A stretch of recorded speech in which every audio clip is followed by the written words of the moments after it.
Bom dia ao pessoal aqui do Rio, bom dia aos colegas aí dos demais estados. Nós prosseguimos hoje o nosso passeio aí por temas que, na verdade, são temas comuns ao ensino fundamental e ao ensino médio, por um tema que, na verdade, não está tanto no ensino fundamental como a gente gostaria e defende que estivesse. Então, eu vou falar hoje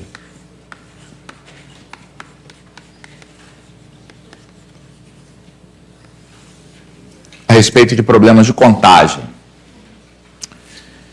que aparece tradicionalmente no ensino médio, né, sob o nome pomposo de análise combinatória, um nome bonito, para significar algo que devia ser simples.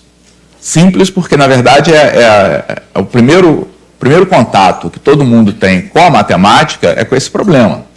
O problema de contar, entender esse conceito, tá, e saber executar esse procedimento. Tá? Sem dúvida nenhuma, é por aí que todas as crianças começam o seu contato com a matemática. Tá? Apesar da simplicidade do tema, os alunos normalmente, pelo menos alguns anos atrás era assim, tinham contato com isso no início do ensino fundamental, nas primeiras séries, tá? E aí, durante todo o segundo segmento do ensino fundamental, isso era completamente esquecido, então se fazia muita coisa com temas importantes, como proporcionalidade, como a introdução à álgebra, e se esquecia completamente contagem, tá? E contagem reaparecia quase no final do ensino médio, normalmente na segunda série do ensino médio, sob o nome análise combinatória, tá? Revestida, tá? De uma certa pompa, traduzida aí por um conjunto de fórmulas, de nomes, combinações, arranjos, permutações, e que, tradicionalmente, era o terror, tá, dos alunos e talvez mais ainda dos professores. Nossa experiência, alguns anos atrás, quando nós começamos esses cursos de aperfeiçoamento para professores, em tempo isso, lá em 91, nós fizemos uma enquete com os leitores da revista do professor de matemática, pedindo que eles se manifestassem sobre quais eram os temas do ensino médio que despertavam mais dúvidas, que, portanto, eles gostariam que nós abordássemos nesses nossos cursos. E aí, disparado, em primeiro lugar, veio combinatória. É grande, em geral, a insegurança dos professores quando tem que ensinar esse assunto lá no ensino médio. Em segundo lugar, qual o tema que vocês acham que foi? Probabilidade não, o pessoal nem falou em probabilidade. Na época, probabilidade costuma, isso é uma coisa que eu vou falar na quinta-feira, costuma ser visto como um apêndice aqui de combinatória. Não foi probabilidade não, foi outra coisa. Trigonometria. Tá? E talvez o Wagner fale um pouco sobre isso amanhã. Aliás, aproveito aqui para dar um recado dele, ele pede para que vocês amanhã tragam calculadora, se possível. Então a gente vai ter atividades aqui amanhã que vão ser feitas com calculadora, então é bom que para o trabalho na parte da tarde vocês tragam calculadora. Enfim, combinatória, tá, certamente é um assunto que desperta muita insegurança por parte dos professores, tá? E isso se deve principalmente à maneira como boa parte de nós tivemos nosso primeiro contato aí com problemas de contagem. Tá? Muito tarde, somente no ensino médio, tá? E muito baseado num certo jogo de adivinhação, né? No qual você tem um problema, tá? E o método fundamental é classificar esse problema como sendo um problema de combinação, de arranjo. Tá? E isso, primeiro, mesmo problemas extremamente simples não podem ser classificados nesses grupos clássicos aí de problemas. Então, se você faz isso, você só sabe resolver problemas que se enquadrem nessas categorias, o que nem sempre a gente tem. Tá? E segundo, impede as pessoas de ver a simplicidade do assunto. Tá? Porque esse é um assunto simples. Tá? Então, nós vamos falar aqui sobre métodos de contagem. Tá? E qual é o método fundamental de contagem? E que é o que a gente devia continuar fazendo com os alunos, tá? Durante todo o ensino fundamental e continuar fazendo durante o ensino médio. Tá? Na verdade, livros didáticos mais recentes fazem isso, então tem um pouquinho aí de contagem nas diversas séries. Esse assunto tem sido pedido em avaliações como SAEB, etc., passando uma certa mensagem. Tá? E uma outra fonte de estímulo para que esse assunto seja coberto no ensino fundamental está nas Olimpíadas de Matemática. Tá? Então, há muito tempo, na Olimpíada Brasileira de Matemática, esse é um assunto que cai aí nas provas de todos os níveis, e mais recentemente, na OBMEP, a Olimpíada Brasileira de Matemática das Escolas Públicas, esse é um assunto que é explorado em todos os níveis, tá? Desde os garotos que fazem as provas do nível 1, de quinta série, até o ensino médio. Por falar nisso, as atividades que a gente vai fazer hoje à tarde sobre esse assunto são todas baseadas em problemas que caíram na OBMEP nesses últimos anos. Tá? Então, se você está trabalhando com um aluno de ensino fundamental, tá? Para já começar a despertar, tá? Esse assunto, de tal maneira que lá no ensino médio, quando você chegar a problemas mais complicados, isso seja indolor, tá? Qual é o método fundamental aí de contagem? É contar, certo? Tá? E o que significa contar? Tá? Então, se você tem um conjunto, tá? E você tem que contar os seus elementos, tá? O método fundamental é aplicar a definição. Tá? E aplicar a definição é estabelecer uma correspondência, tá? Entre os elementos desse conjunto, tá? E um subconjunto dos números naturais. Tá? Então, o que você faz é associar a um desses elementos o natural 1, ao outro 2, ao outro 3, ao outro 4, ao outro 5. Tá? E aí, quando para o processo, tá? Você tem o resultado, que é a contagem desse conjunto. Tá? Então, uma coisa que todos vocês deveriam estar atentos, tá? É que se você faz, em qualquer nível, tá? Um problema de contagem, tá? E o aluno dá essa solução, tá? Ou seja, ele enumera exaustivamente, tá? De uma maneira consistente, sistemática, os elementos do conjunto, essa solução está perfeitamente correta. Mas eu queria que ele aplicasse, azar o seu, fizesse um problema em que a quantidade de elementos tornasse esse processo inviável. Tá? Então, se o aluno resolve um problema de contagem contando, está certo. Tá? É a sua função como professor criar problemas, criar situações em que você quer ensinar técnicas que isso seja desestimulado, tá? Pela quantidade de elementos que fazem parte dessa enumeração. Tá? Mas certamente, se você está ensinando, tá, o aluno a contar, passar por essa etapa é fundamental. Tá? Então, a gente está falando isso aqui para o ensino fundamental, mas isso vale também se você está ensinando combinatória no ensino médio. Tá? Tem que começar o ensino de combinatória do ensino médio, permitindo ao aluno fazer a ponte entre contagem por enumeração, tá? E os métodos mais sofisticados que envolvem, que não são nem tão sofisticados assim, tá? Mas que são os métodos que envolvem usar as operações aritméticas. Então, para ilustrar essa transição, tá? Vamos fazer um problema bem simples. Tá? Então, eu vou perguntar de quantos modos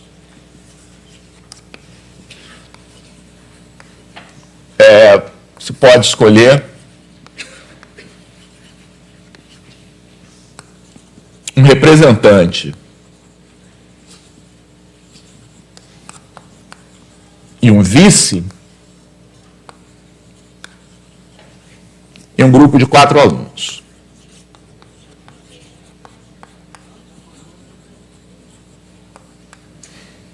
Então, você tem 4 alunos, esses 4 alunos têm que designar um representante do grupo e um vice-representante, tá? E a gente quer contar de quantos modos isso pode ser feito.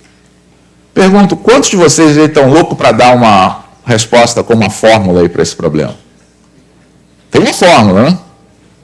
Quem é que tem uma resposta assim, isso é um problema de quê? Então o pessoal que gosta de uma fórmula está lá pensando, puxa, isso aqui é um problema de arranjos, tá? Mas é um problema que a gente pode resolver de formas muito mais elementares. Então, se você está trabalhando com esse problema com alunos, tá? Esse é o primeiro problema que você está fazendo sobre o assunto, tá? Talvez a forma que os alunos utilizem para resolver seja listar, dar nomes, tá, às pessoas aí do grupo, vamos chamar de ABCD, as 4 pessoas, tá? E agora vamos exaustivamente listar todas as possibilidades, tá? Então, quais são todas essas possibilidades? Então, eu tenho que escolher um presidente, um representante e um vice. Então, uma possibilidade para escolher... então, se eu começar a fazer essa lista, assim, vou listar AC, BD, AB, AD, etc., não vou chegar a lugar nenhum, tá? Então, se eu simplesmente começar a fazer uma lista desordenada dessas pessoas, isso não me dá nenhuma garantia de que eu vá listar todos e que não vá repetir, tá? Então, é uma atividade matemática relevante saber fazer uma lista de maneira organizada. Tá? Então, faz parte até da gente saber contar, saber organizar essa enumeração. Então, a maneira razoável aí da gente organizar essa enumeração, isso vai se refletir depois na solução mais madura, tá? Mais rápida aqui do problema. Você fixar A como representante, tá? E aí colocar as diversas escolhas que você tem. Então, fixando A como representante, eu posso colocar como vice B, C ou D. Tá? Então, esgotei todas as possibilidades em que o representante é A. Agora, faço a mesma coisa, fixando B como representante. Então, fixando B como representante, eu tenho A, C ou D, como a possibilidade para o vice. Agora, fixando C como representante, eu tenho A, B ou D. E, finalmente, se D for o representante, eu tenho A, B ou C. Ok? A partir do momento que você faz essa listagem organizada das possibilidades, tá? De onde resulta que a resposta ao nosso problema é 12, né? Que há 12 maneiras de você fazer essa escolha, tá? Você está preparando também o aluno, tá? Para ele passar a próxima etapa, tá? Que, na verdade, tem muito a ver com esse significado da contagem como correspondência aí com o subconjunto dos números naturais. Então, essa segunda etapa é a utilização das operações aritméticas. Quando o aluno, quando a criança lá começa a atribuir significado para as operações aritméticas, né, de soma, da adição, da multiplicação, subtração, divisão, todos esses significados vêm da contagem, tá? Então, como é que você transmite a um aluno qual é a ideia de somar dois números? Tá? Somar 3 e 4, coloca 3 borrachinhas aqui num conjunto, ganhou mais 4, aí junta essas duas coleções e o resultado é 7. Tá? Então, as operações aritméticas são um instrumento natural, tá, para você abreviar essa contagem. E é interessante aí, quando a gente, por exemplo, corrige as provas aí da OBMAP, é que a gente encontra alunos em todos os níveis aí de sofisticação. Então, você dá um problema desse tipo, que dê para enumerar, tem gente que vai fazer a listagem completa. Tá? Tem aluno que chega aqui e percebe o seguinte: não preciso fazer isso, tá? Porque se eu listei, tá, aqui as pessoas as soluções em que A é o representante, tá, e achei 3, A não tem nada de especial, tá? Se são 3 aquelas escolhas começando com A, também vão ser 3 as começando por B, tá? E aí muitas vezes o que o aluno faz é não listar tudo, tá? Não precisa listar tudo, tá? Já sabe que vão ser 3 aqui, vão ser 3 aqui, vão ser 3 aqui, tá? E ele resolve o problema somando essas parcelas, tá? 3 mais 3 mais 3 mais 3 igual a 12. Tá? Então, quem resolve o problema dessa maneira, que é sem fazer a listagem completa, tá? Ele faz uma listagem para um caso. Tá? E aí observa que nos outros casos eu tenho a mesma quantidade. Tá? E tudo que eu tenho que fazer é reunir todas essas subcoleções, e isso corresponde a somar parcelas, tá usando o significado, tá, da adição. Tá? Um passinho a mais, tá, é do aluno que usa a multiplicação, tá, que na verdade é a grande estrela da resolução dos problemas de contagem. Tá? Porque esse é o grande atalho. Tá? Essa é a grande ferramenta, tá, que a gente usa. Tá? A adição também, tá? Mas a ferramenta que de fato nos ajuda a resolver com muita eficiência problemas de contagem, tá, vem do significado da multiplicação. Tá? Então, esse aluno, tá, no lugar de explicitamente escrever as 4 parcelas, tá, e somar, tá, ele faz uma coisa um pouco mais esperta. Tá? Ele percebe que esse problema tem a seguinte estrutura. Eu estou diante aqui de 2 escolhas. Tá? A escolha do representante do grupo, tá, e a de seu vice. Tá? Então, na verdade, tá, essas 4 colunas que eu fiz aqui, tá, correspondem às possíveis escolhas, a possível decisão, tá, que eu tenho para escolher o representante. Tá? Uma vez escolhido o representante, isso me leva a uma dessas 4 categorias. Tá? Há 4 possibilidades. E aí, como escolher um representante? Tá? Coloca o meu problema exatamente na mesma situação, caso ele seja A, B, C ou D. Tá? As minhas escolhas para o vice mudam a cada passo. Então, por exemplo, se eu escolhi A aqui, eu tenho B, C ou D para escolher como vice. Se eu escolher B, eu tenho A, C ou D para escolher como vice. Mas, apesar... Então, as escolhas são diferentes, certo? mas a quantidade de escolhas não se altera. Tá? Então, eu tenho 3 possibilidades aqui, tenho 3 aqui, e vou ter 3 possibilidades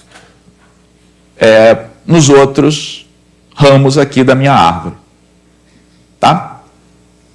Então, quem percebe isso, aí resolve esse problema de uma maneira ainda mais econômica. Né?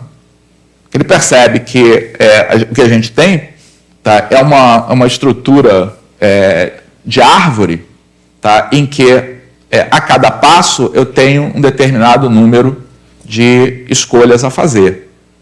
Tá? Então, para escolher o representante, tá, eu tenho 4 possibilidades, tá, e essas 4 possibilidades correspondem a 4 galhos aqui da minha árvore.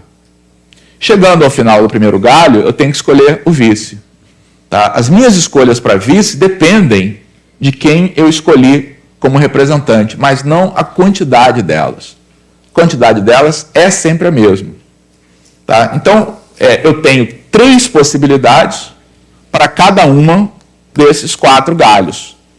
Tá? Então, se eu tenho 3 possibilidades para cada uma desses 4 galhos, o que eu tenho é a soma repetida, né? 3 mais 3 mais 3 mais 3 que nós tínhamos ali, ou, de uma maneira mais abreviada, aí vem o significado da multiplicação. Né? Multiplicação é uma soma abreviada, né? Uma soma repetida. Então, isso vai ser 4 vezes 3, que é igual a 12. Tá?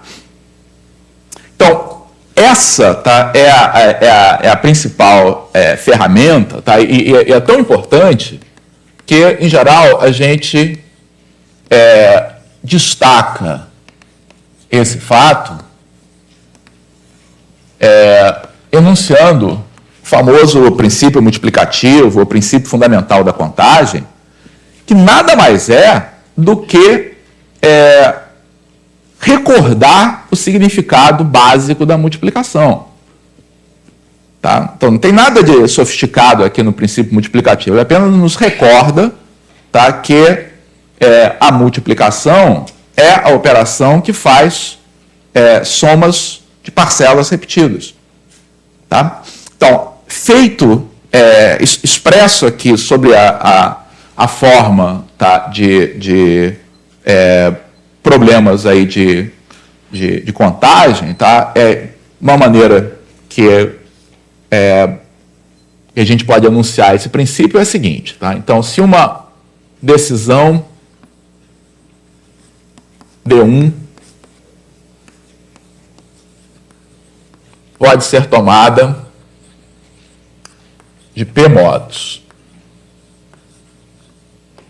E aí eu vou colocar isso aqui com uma letra em outra cor, porque essa é a parte mais importante aqui desse enunciado.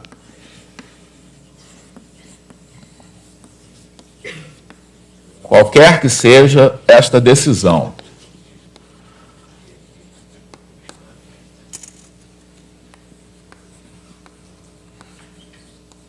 a decisão D2 pode ser tomada de que modos? Então, número de modos se tomar consecutivamente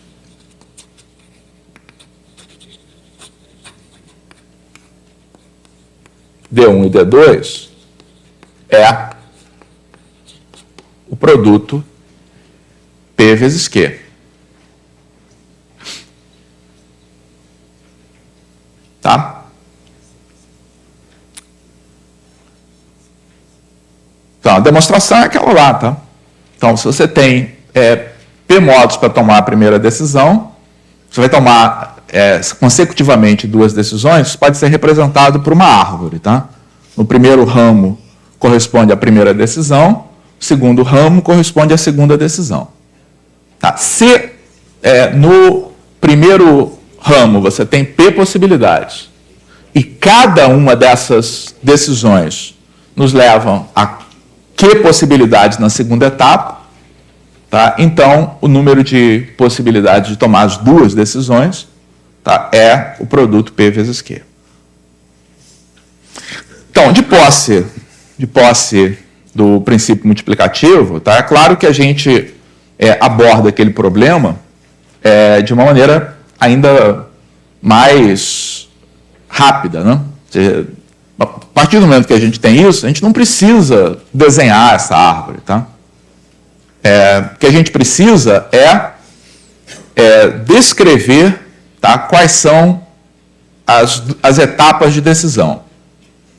Tá? Então, para fazer isso, para aplicar aqui o princípio multiplicativo a esse nosso problema simples, você tem que ter bem claro, tá, que para escolher, para fazer o que se pede aí no problema, tá, nós vamos pensar numa primeira etapa, que é a escolha do representante,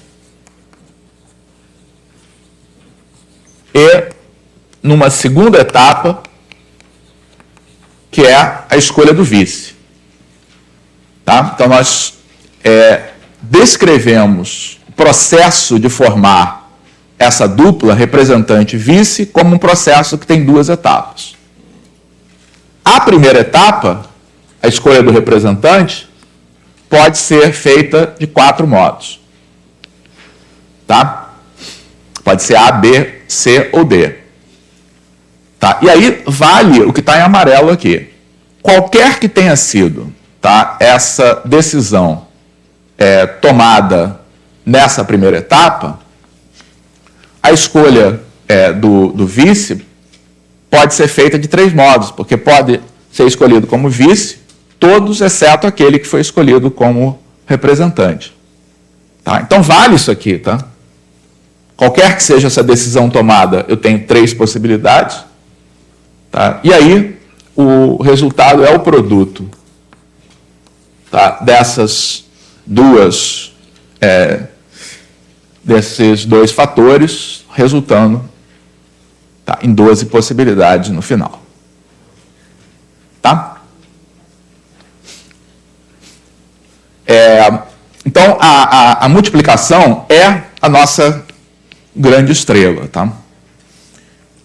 Mas eu vou colocar as outras operações, tá, também aparecem. Não sei nem se a gente vai resolver aqui hoje problemas envolvendo as outras operações, mas elas são fundamentais também.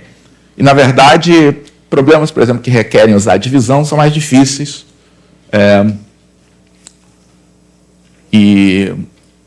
Mas é uma ferramenta fundamental. Ainda acho que deve ter algum de vocês falando, bem, mas eu ainda não estou convencido de que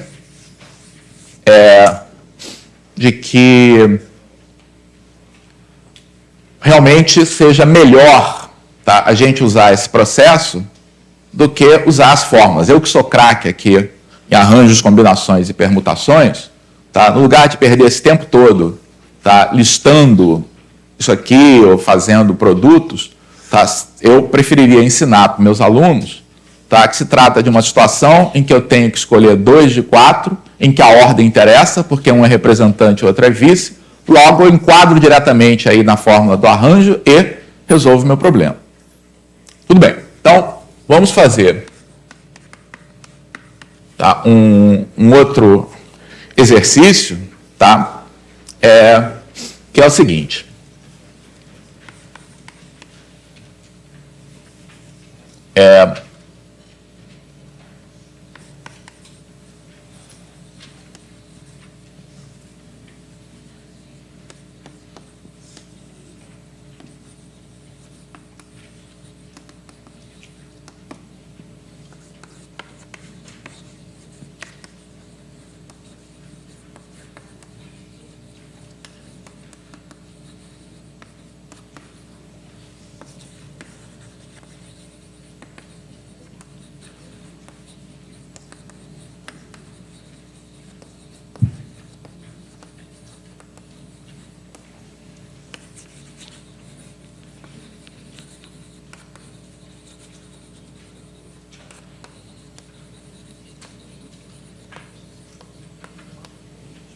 Então, o problema é esse aqui.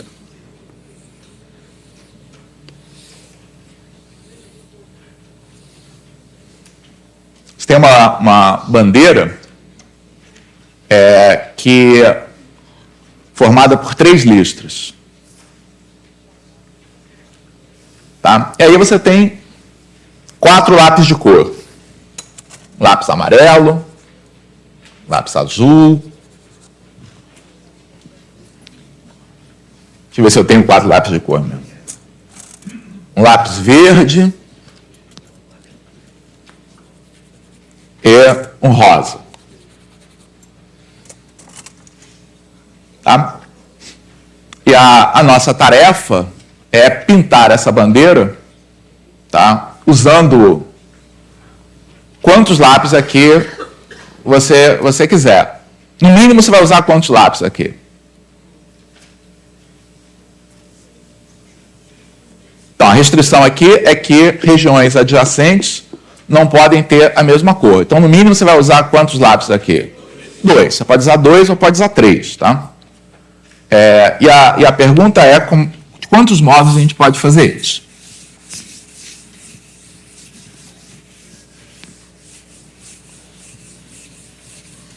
Então, o pessoal que é craque em fórmula, qual é a fórmula combinatória clássica que resolve esse problema?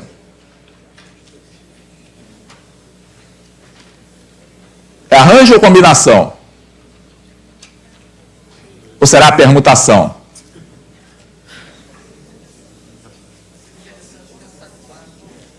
Então, o ponto é que não é arranjo, nem combinação, nem permutação. Ou seja, quem sabe resolver, tá? Problema de contagem apenas enquadrando situações em fórmula, tá? Já se ferra quando chega nesse ponto, tá? Porque esse problema não se enquadra entre as soluções clássicas. Ele até pode ser resolvido com essas ferramentas e algo mais, mas aí você vai precisar usar outras operações aritméticas de qualquer modo, tá? Esse que é o ponto. Tá?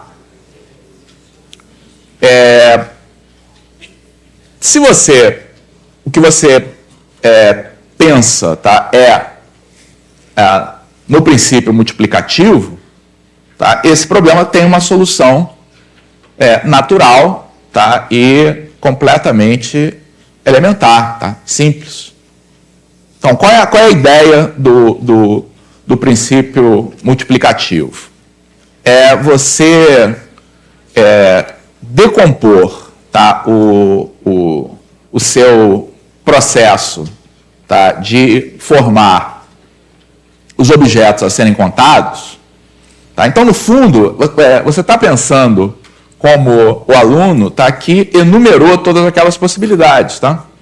Só que você não vai fazer essa enumeração explicitamente, mas você vai se colocar na mesma disposição de quem fizesse essa enumeração de maneira exaustiva, consistente.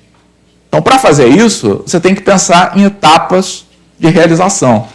Então, se coloca no lugar aqui, tá, de quem vai fazer a pintura aí da bandeira. Então, uma pessoa que vai pintar essa bandeira, tá, vai ter que ter etapas naturais de fazer isso. Tá? Você começa escolhendo qual é a cor de uma lista, depois passa para a lista seguinte, depois passa para outra lista. Tá? Bom, a gente ainda tem aqui uma certa liberdade para escolher de onde vai começar a pintar a bandeira.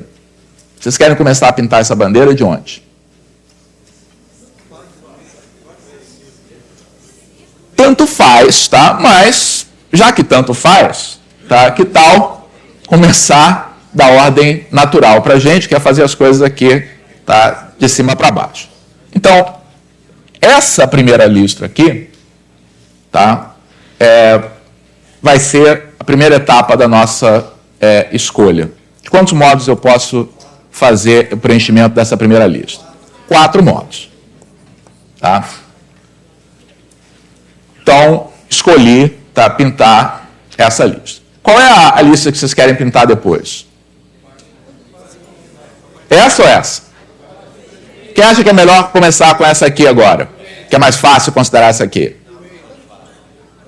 Ninguém acha melhor? Eu acho. Mas já que vocês não acham, tá? Vamos começar pela aqui do meio primeiro. Então, no momento que você fez essa escolha, tá? Digamos que você tenha escolhido pintar de amarelo, tá? Essa faixa. Então, nesse momento, você vai pintar a segunda faixa. Se você vai pintar a segunda faixa, tá? Quantas são as possibilidades que você tem?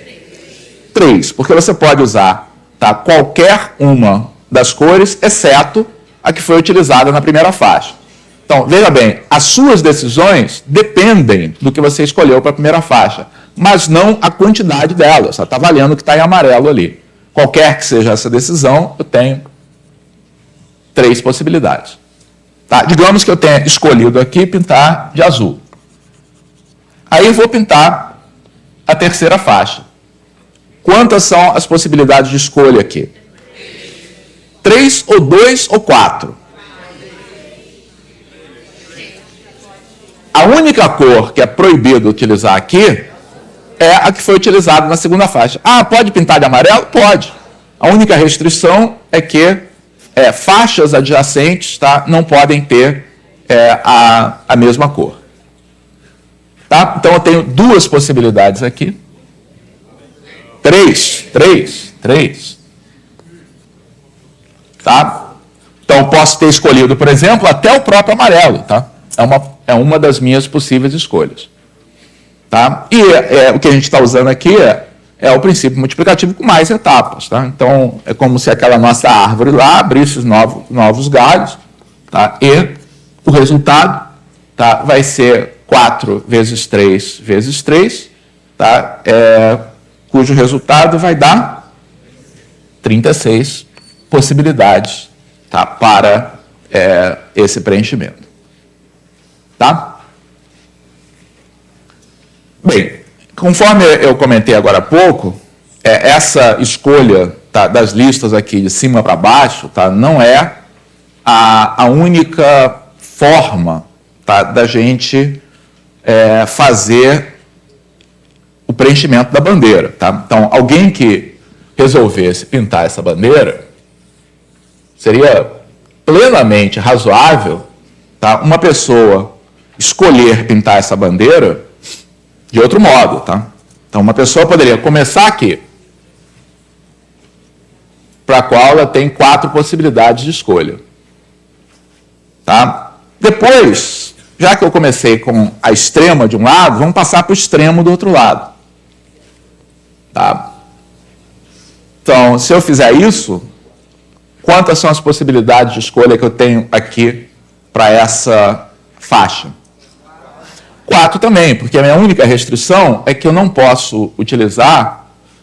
não tem restrição nenhuma por enquanto, não? Porque ela não está adjacente a nenhuma faixa já preenchida. Então, em princípio, existem bandeiras em que eu coloco amarelo, azul, verde e rosa aqui. Tá? Então, digamos que eu tenho escolhido o azul para colocar aqui.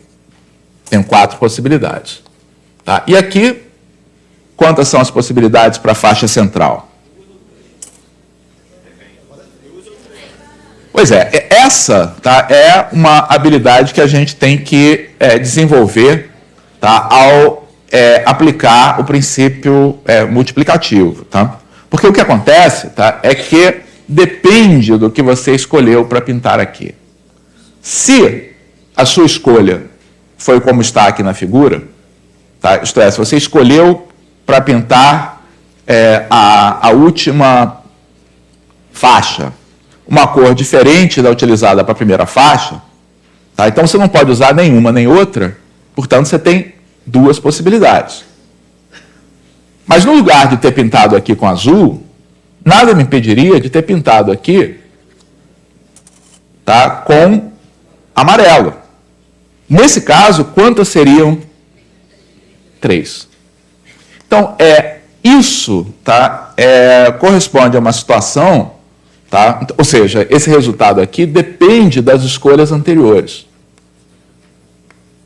Então, o que está acontecendo aqui, tá, é que com essa ordem de preenchimento que que a gente escolheu aqui para a bandeira, a gente está violando o que está em amarelo aqui. Tá? Ou seja, o número de modos de tomar a próxima decisão, tá, depende do que foi feito anteriormente. Tá? Então, como é que você lida com isso? Bem, para esse problema, tá, a melhor coisa é evitar, tá, essa ordem de preenchimento. Tá? Mas há situações, tá, em que não tem jeito, tá? Você tem que lidar com isso, conforme a gente vai ver daqui a pouco. Então, será que tinha, tá, alguma maneira que nos orientasse para que essa forma aqui de preenchimento é preferível à segunda? Será que a gente podia ter desconfiado, tá, que realmente fazer desse modo aqui é preferível a esse? Ou seja, será que dava para ligar um alarme de que você vai começar daqui, depois ir para cá? Epa, isso aí talvez eu me ferre fazendo isso. Será que tem alguma coisa que nos alerte a respeito disso? Então, eu acho que alguns de vocês, tá, tiveram a sorte aí de aprender a fazer contagem com o Morgado, tá? Nosso colega, nosso coautor aí dos livros. A minha experiência como aluno do Morgado foi exatamente essa. No curso, na segunda série, eu tinha aprendido análise combinatória, tá, da maneira clássica, isto é, tá, joga as fórmulas para o alto e aí vê qual é que cai aí para resolver um determinado. Coisa que funciona muito bem enquanto professores e alunos têm aquele acordo tácito de que o professor só vai perguntar um problema que caia em uma das fórmulas, né? Então, enquanto tiver nisso, está todo mundo feliz, tá? A vida é fácil, enquadra o problema numa fórmula, os alunos pensam que sabem contar, tá? Tiram boas notas, aí sai um pouquinho disso, pronto, não consegue caminhar nem mais um passo. Então, e aí no terceiro ano, no vestibular, então eu tive aula com o Morgado, aí se abriu, tá, um outro mundo, tá, de que atacar problema de contagem. As fórmulas são úteis, tá? Algumas das fórmulas são úteis, tá? Mas elas são apenas uma peça aí dessa engrenagem que se apoia mesmo no significado, tá, de que você quer enumerar de maneira esperta os elementos e abreviar essa enumeração usando as operações aritméticas. Pois bem, o Morgado, em todos os livros que ele escreveu a respeito de contagem, tá, tem o que eu chamo dos mandamentos do Morgado. Tá? Que nos auxiliam, tá, um pouco, tá, a gente não se meter nesse tipo de enrascada que tem aqui. Tá? E se a gente se meter nessa enrascada, porque é inevitável, em geral, isso vai nos colocar mais próximos da saída do que se adotássemos, tá, um outro processo. Tá? Então, quais são os mandamentos do Morgado? São 3 mandamentos aqui para resolver problemas de contagem. Que ele chama de postura. Então, postura significa não fique, ao resolver um problema de contagem, tá, esperando que a resposta caia do céu. Tá? A primeira atitude que você tem que ter é se colocar no papel de alguém, tá, que tenha que gerar os grupamentos pedidos. Então, é um problema de colorir bandeira, tá? Então pensa, eu tenho que colorir essa bandeira. Tá? Se eu tiver que colorir essa bandeira, tá, o que eu vou fazer? Tá? E aí, ao descrever o que você vai fazer, você deve tentar identificar quais são as etapas naturais de formação desse grupamento. Tá? Então, aqui, me coloquei na pele de alguém que vai ter que colorir a bandeira, tá? E aí, obviamente, essa pintura da bandeira vai ser feita em etapas que correspondem às escolhas das cores das listas. Tá? Tem que pintar uma lista, depois outra lista, depois outra lista. Pronto. Tá? E a terceira, que é o que nos ajudaria, tá, a evitar dificuldades aqui, tá? O terceiro mandamento é não adiar dificuldades.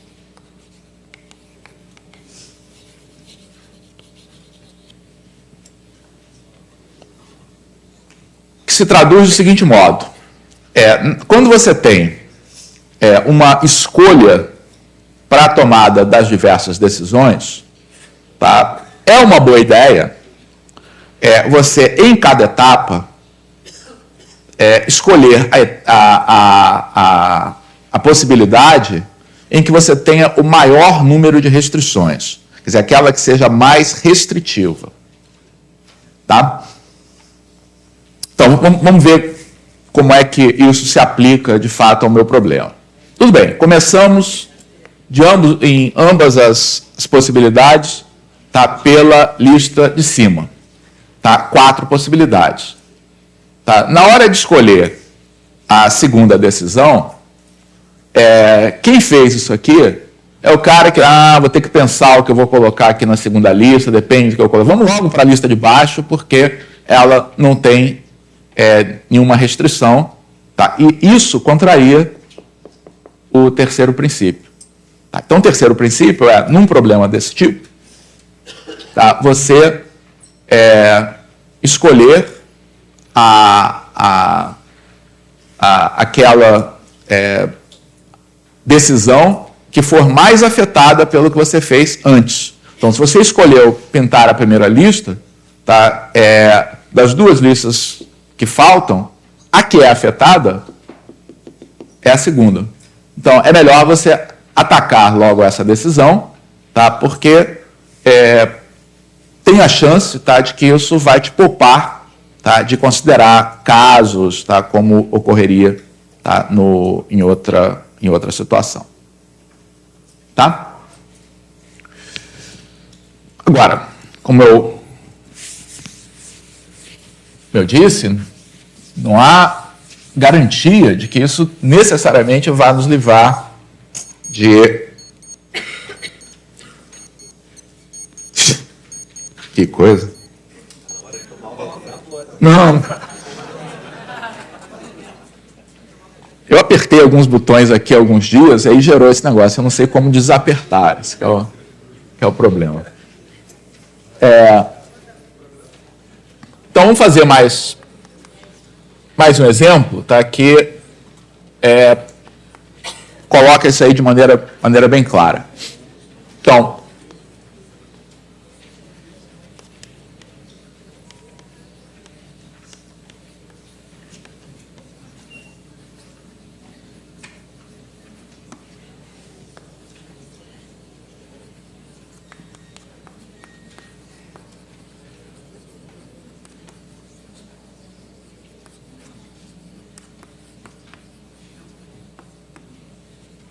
vamos resolver esses 2 problemas aqui, tá?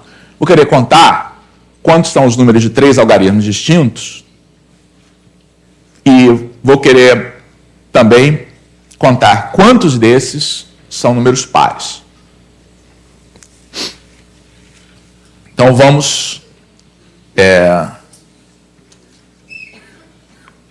adotar os princípios aí do Morgado para resolver o problema. Tá? Então, você quer formar um número de 3 algarismos distintos. Então, números de 3 algarismos, tá, são números que vão de 100 a 999. É claro que nem o 100 nem o 999 estão entre os que eu vou contar, porque eles não têm algarismos distintos. Tá? Mas eu quero deixar claro que eu não conto 0,75, por exemplo. Tá? Tem que ter... O primeiro algarismo tem que ser diferente de 0. Tá? Então, já ao colocar esses 3 tracinhos aqui, já me coloquei aqui no princípio que eu tenho que formar esse grupamento. Estou pronto, tá, para formar um número de 3 algarismos distintos.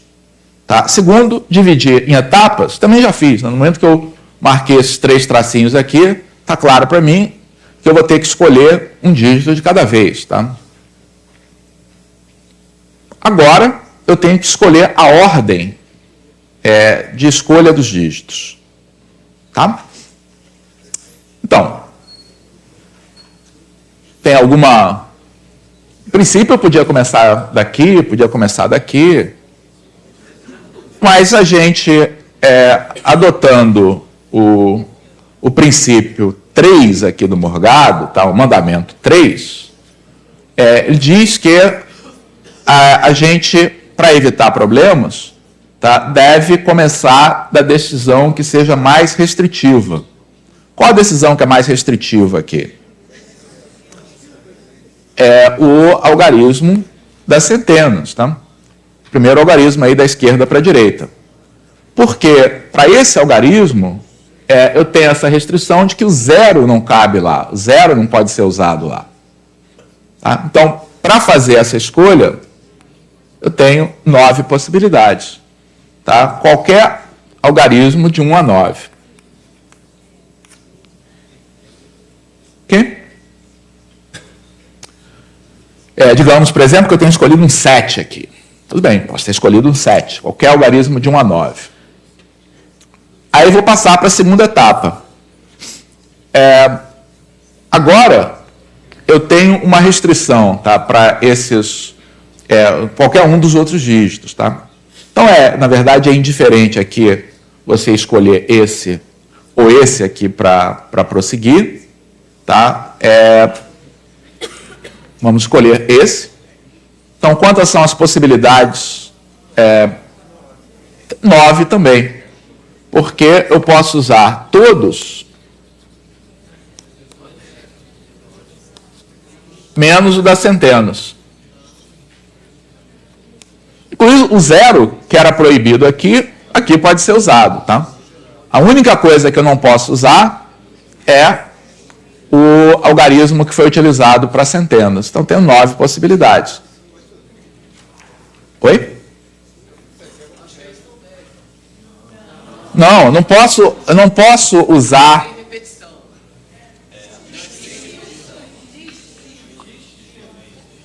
Os números devem ter algarismos distintos, tá? Então, o 7, que foi a minha escolha aqui, que eu usei para exemplificar, não pode ser usado. Então, você pode usar qualquer um, exceto o que você usou no das centenas. Então, por exemplo, você pode ter colocado 0 aqui. Tá? É uma escolha possível. E, finalmente, no que sobrou, o que eu posso usar? Tudo menos esses 2. Portanto, eu tenho 8 possibilidades. O resultado é 9 vezes 9 vezes 8, que é o quê mesmo? Hein? 648.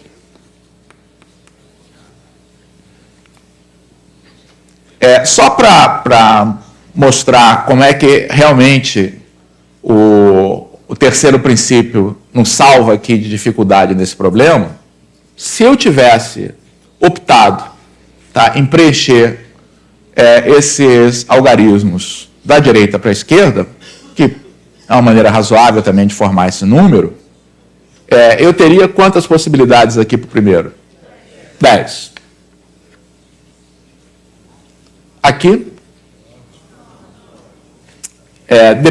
eu posso usar qualquer coisa menos o que foi utilizado aqui.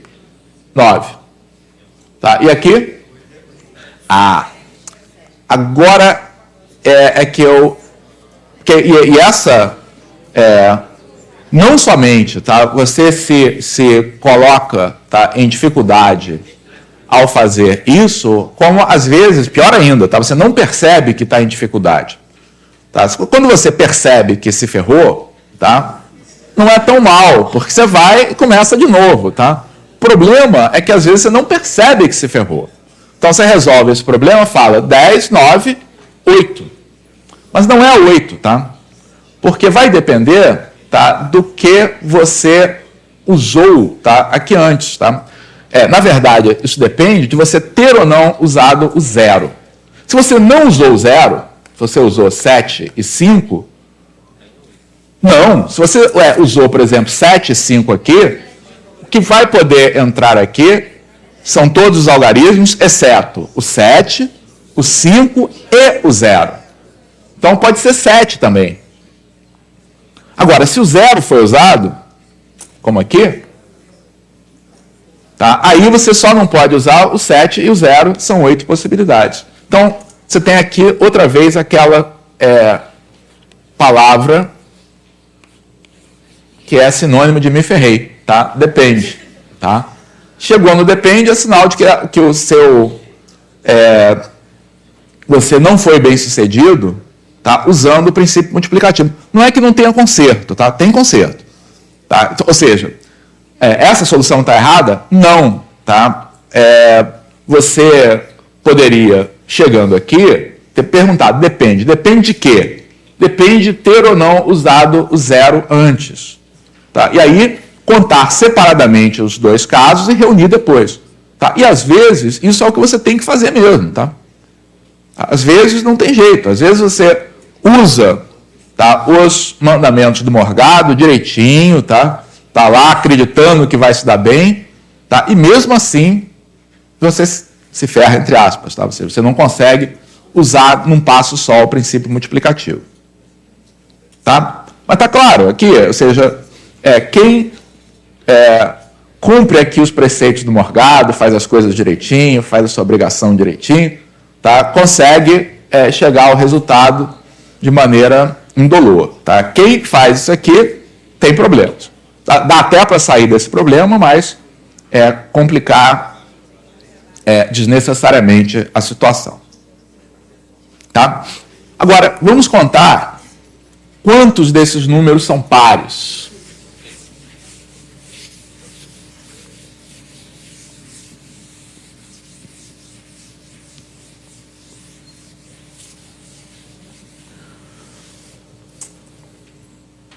Contar quantos desses números são pares.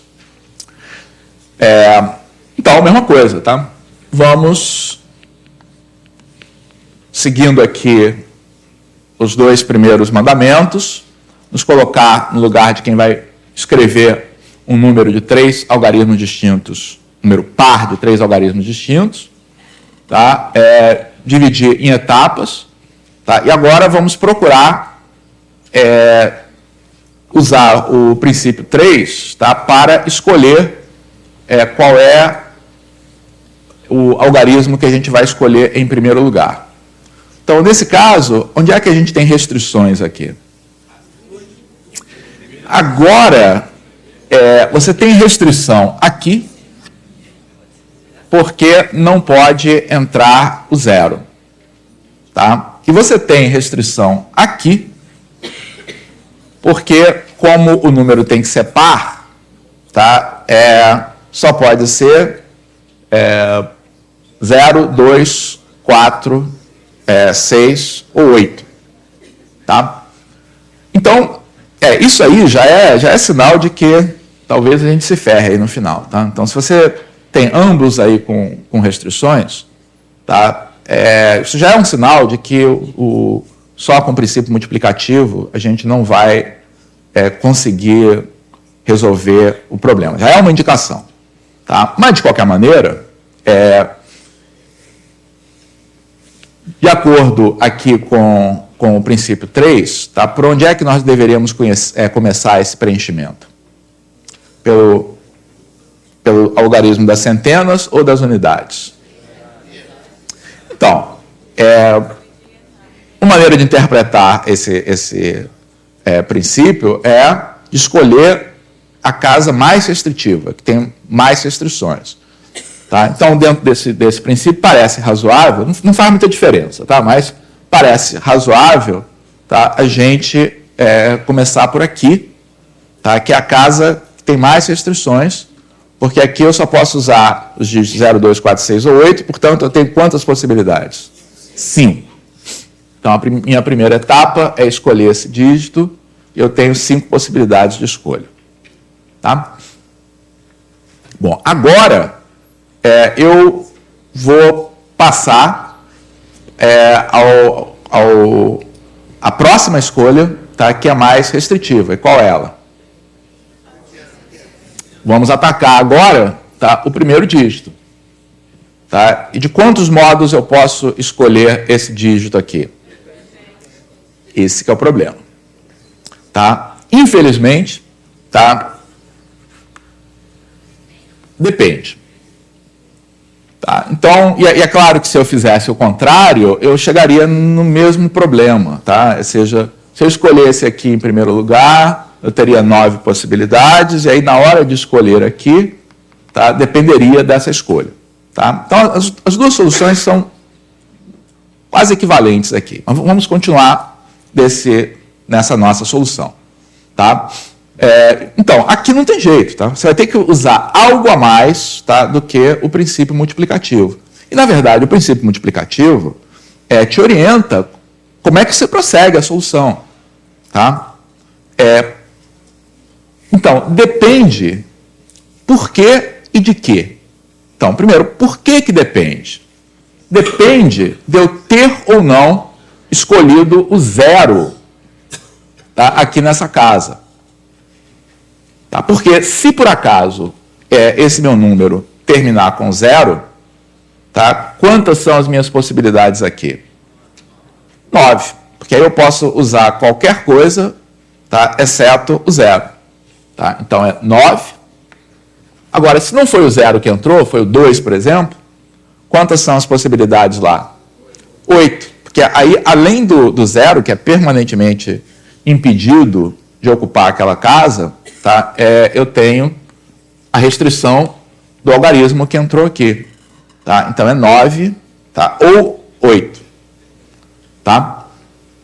E, na verdade, isso que está aqui, tá, nos dá a solução do problema. Tá? Então, o que a gente vai ter que fazer para resolver esse problema, tá, tudo bem, eu tentei contar, tá, os elementos aqui do meu conjunto, tá, de uma vez só, fazendo uma hierarquia de etapas de decisão, tá, e resolver rapidamente pelo princípio multiplicativo. Não consigo fazer isso. Tá? Então, o que eu faço? Eu, na verdade, eu vou pegar, tá, esse meu conjunto e vou subdividi-lo em 2 partes, tá, e contar separadamente. E essa subdivisão, tá, é orientada, tá, por essa dependência aqui. Tá? Então, depende de quê? Como eu falei, depende do último algarismo ser 0 ou não. Então, na verdade, a gente vai subdividir esse conjunto, tá, em 2 classes. Tá? A classe daqueles números que são pares, 3 algarismos, com algarismos distintos, terminados por 0, tá? E daqueles que são pares, mas tem 2, 4, 6 ou 8 aqui no último algarismo. Tá? A gente vai contar separadamente esses 2 subconjuntos, tá? E fazer o quê? Somar. Essa, aliás, por alguma razão, é uma dúvida existencial que muita gente tem. Devo somar ou multiplicar? Tem razão para isso, gente. Quando você está pegando, tá, uma situação, subdividindo em casos, tá, casos disjuntos, você conta separadamente e soma. Quando você tem etapas de decisão, tá, você está formando uma árvore de enumeração, você vai multiplicar. Tá? Realmente não há razão aí para confusão, tá? Se a gente está pensando realmente aqui no problema de contagem. Então, é isso que eu vou fazer. Tá? Eu vou contar separadamente. Então vejam, o princípio multiplicativo, infelizmente, aqui não nos leva até o final. Tá? Ele falha para nos dar, numa única tacada, a solução. Mas ele nos orienta sobre como é que prossegue a solução. Tá? Ou seja, falhou por quê?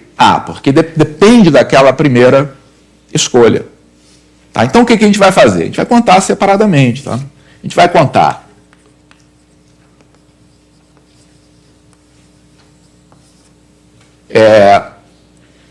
os números que são terminados com 0.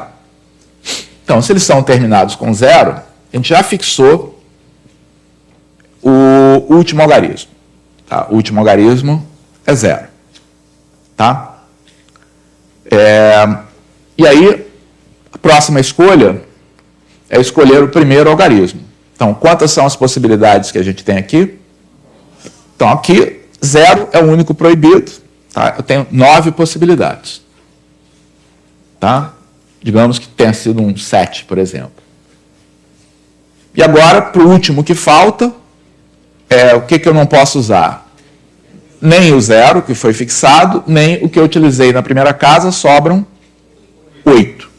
Então, eu tenho 9 vezes 8, 72. Tá? Então, contei essa parte de cá. Nessa parte, tem 72 elementos.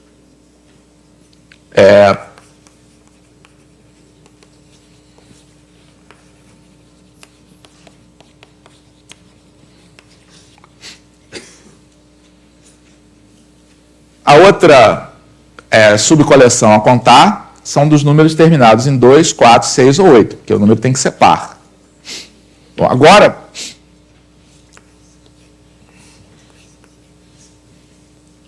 eu vou começar o preenchimento pelo mais restritivo, que é o último algarismo de novo. Tá? Quantas são as possibilidades que eu tenho aqui? 4. Também se o aluno resolve, por exemplo, fazer separadamente aqui, quer dizer, terminado com 2.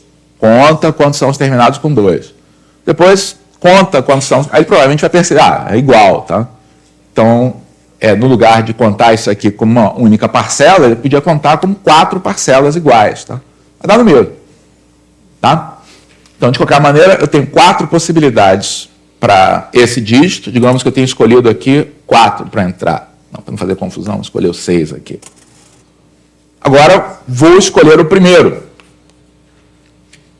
Primeiro dígito não pode ser o que eu escolhi para ser o algarismo das unidades, nem pode ser o 0. Então, agora eu tenho quantas possibilidades? 8. Digamos que eu tenho escolhido 7 aqui também. E, finalmente, quantas são as possibilidades aqui para o que sobrou? O 8 novamente, que pode ser qualquer coisa, exceto quem entrou nas centenas, quem entrou nas unidades. Então, 8 vezes 8 vezes 4 dá 256, né? Vezes 8, 64, vezes 4, 256. Qual a resposta?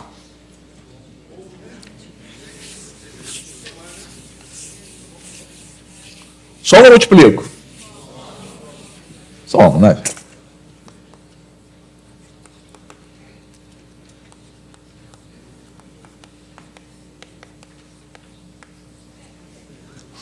Então, o resultado é 328. Tá?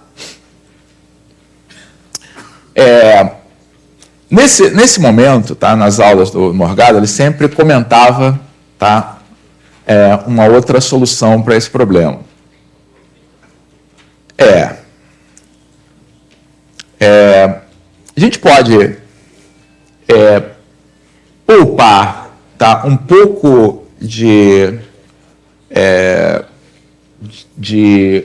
trabalho aqui nesse problema, se a gente tiver a inspiração.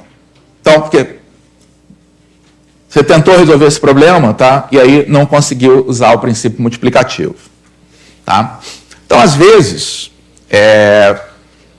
uma estratégia que a gente pode pensar em fazer, tá bom, será que contar os números ímpares é mais fácil do que contar os pares? Porque se for, tá, como eu já resolvi esse problema aqui, tá, e achei 648, esses são todos os números de 3 algarismos distintos. Se eu contar os ímpares, para contar os pares, basta subtrair. Tá? Então, quem faz isso, na verdade, está, de uma certa maneira, fugindo aqui da dificuldade. Às vezes dá certo, tá? Às vezes não dá. Tá? Nesse caso, dá. Tá? Então, se você conta...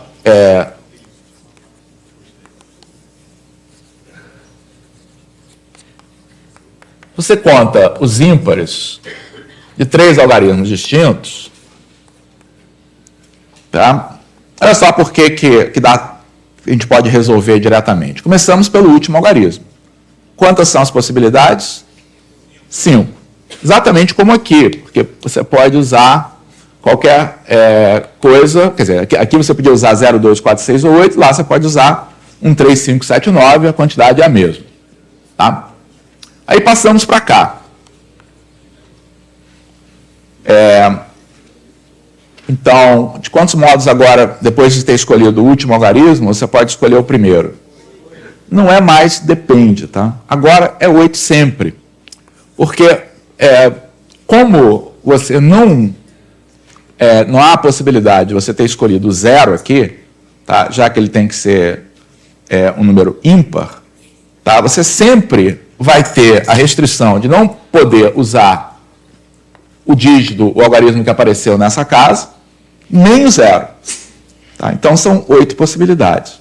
E aí, qualquer que tenha sido esse algarismo escolhido, quantas são as possibilidades aqui? 8. Então, 8 vezes 8 vezes 5 dá 320. Tá? E aí, você tem que os pares são 648, que é o número total de números com 3 algarismos distintos, menos aqueles que são ímpares, tá? O resultado são 328 pares. Tá? Então, o Morgado apresentava essa solução, tá? Às vezes relutantemente, às vezes quando alguém sugeria, porque ele tinha uma grande preocupação, tá? De que, às vezes, a gente, quando ensina métodos de contagem para os alunos, a gente quer mostrar para os alunos a solução que dê menos trabalho, tá? Que seja mais, assim, a sacada melhor. Tá? Isso normalmente não é muito útil para os alunos. Tá?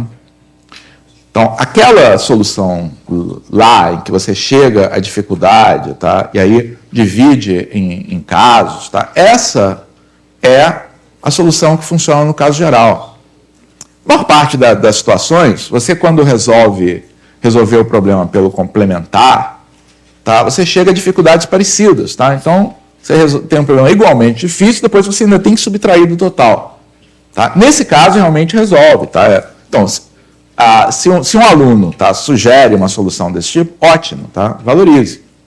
Mas não procure passar para os alunos de que o ideal num problema de contagem é necessariamente fazer a coisa da maneira mais breve possível.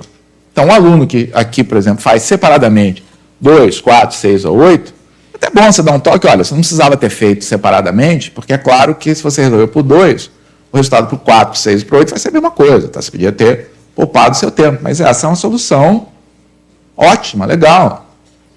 Tá? Notem que eu não falei nada aqui a respeito de combinações, que aliás, é uma fórmula combinatória fundamental. No livro, Temas e Problemas Elementares, a gente fala um pouquinho aqui sobre a fórmula das combinações. Mas o ponto principal é que tem um bocado de coisa que a gente pode fazer com os alunos antes de chegar lá. Tá? E é necessário dar tempo aos alunos de solidificar essas técnicas básicas, tá, que se ligam com processos de enumeração, tá, e das operações aritméticas antes de chegar lá. Tá? Hoje à tarde, como eu disse, vocês vão trabalhar em situações que caíram nas provas da OBMEP, e essas situações, várias delas são da prova do nível 1, tem talvez uma ou outra que seja do nível 2 ou 3, tá? E, portanto, dá para resolver os problemas todos que vocês vão trabalhar hoje à tarde unicamente usando essas ideias. Tá? Princípio multiplicativo, separando em casos, aí se for necessário. Tá? E a gente hoje à tarde ver como é que vocês saíram na resolução desses problemas. Tá? Tchau, gente. Até a próxima.